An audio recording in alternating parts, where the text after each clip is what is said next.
Bonjour tout le monde, dans ce nouveau cours, on va voir les deux notions, la notion de liquidité et la notion d'exigibilité. Alors dans le dernier cours, on a dit que au niveau de l'actif, on classe les comptes selon le critère de liquidité.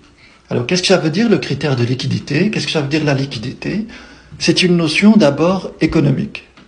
La liquidité en sciences économiques, ça veut dire l'aptitude de se transformer en bien liquide, en argent liquide.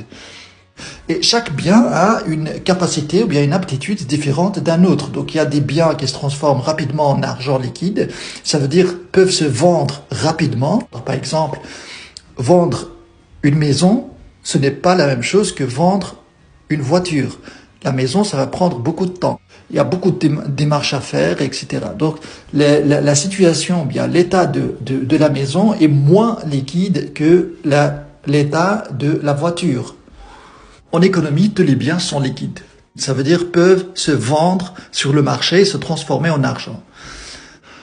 Je vais vous donner un exemple. On va voir le dernier bilan dans le cours précédent.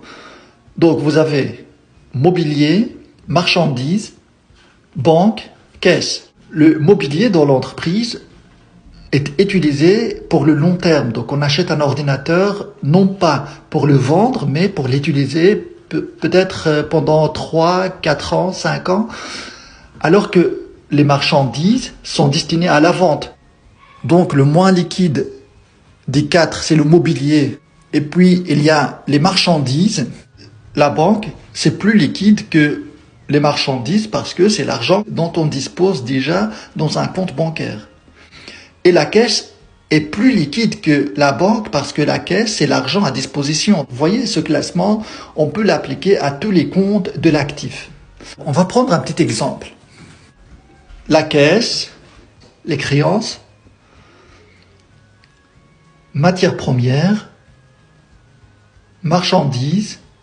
À votre avis, comment on peut les classer selon le critère de liquidité? Entre marchandises et matières premières, le moins liquide, c'est les matières premières.